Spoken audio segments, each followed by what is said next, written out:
पाहत आहात तिरंगा न्यूज महाराष्ट्र चॅनल। कलेक्टरना सूचना गेलेल्या आहेत की मुख्यमंत्री महोदयांनी देखील स्वतः सगळ्यांशी बोललेत। आता मी या संभाजीनगरच्या कलेक्टर मी स्वतः बोललो आहे आणि आमच्या पालकमंत्र्यांनी देखील आज बैठक देखील घेतली आहे। त्यामुळे तातडीने पंचनामे होतील आणि कुठेही शेतकऱ्यांना वाऱ्यावर सोडणार नाही। आम्ही आपल्याला माहीत आहे की शेतकऱ्यांच्या पाठीशी उभं राहणारं सरकार आपलं महायुतीचं आहे। त्यामुळे अवकाळी आणि गारपीट याच्यातून शेतकऱ्यांना कुठेही दिलासा देण्याचा जो काही काम आहे ते सरकार करेल। शेतकरी आधीच नाराज आहे, कर्जमाफीवरून गोंधळ सुरू आहे आणि त्यात यावेळेसही दुर्लक्ष सुरू आहे। कर्जमाफीच्या मुद्द्यावरही शेतकऱ्यांना अपेक्षित आहे काय करू?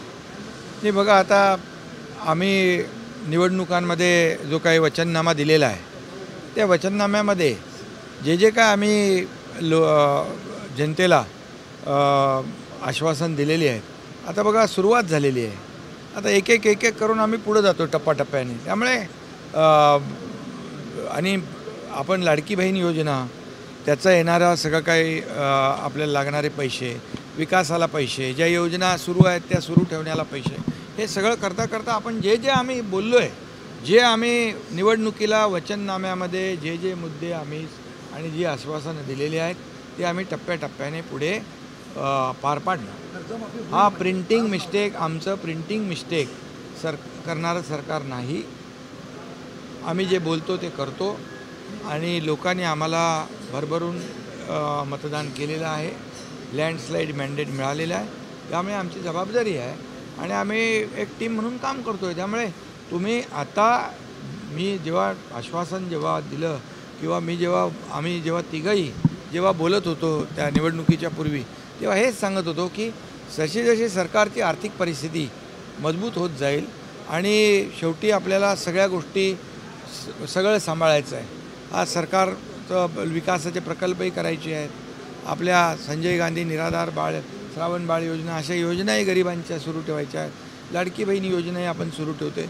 हे सगळं सुरू ठेवत असताना शेतकऱ्यांच्या पाठीशी देखील सरकार उभं राहणार आहे। बिलकुल यामध्ये आपल्याला एवढंच सांगतो मी की आमचं सरकार इतर लोकांसारखं प्रिंटिंग मिस्टेक म्हणणारं नाही। सामाजिक न्याय विभागाला निधी नाही, आता या बजेटमध्ये काही विभागांना नक्कीच काही बजेटमध्ये पैसे कमी मिळाले, परंतु पुढच्या या आपल्या जुलैमध्ये होणाऱ्या पुरवणी बजेटमध्ये हे सगळं शेवटी कसं आहे, हा सर्व आर्थिक विषय आहे।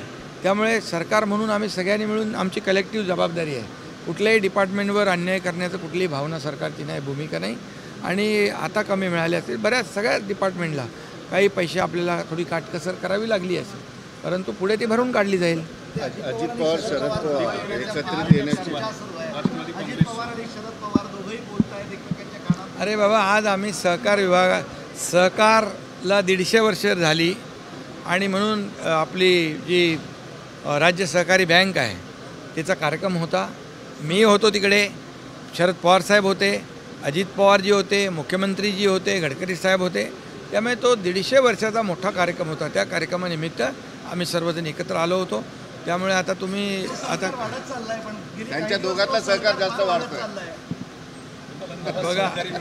अरे बाबा, प्रत्येक पक्षाचा हा विषय असतो, प्रत्येक पक्षाचा हा अंतर्गत विषय असतो। त्यामुळे शेवटी हे मला विचारलं नाही पाहिजे, तुम्ही त्या दोघांना विचारलं पाहिजे।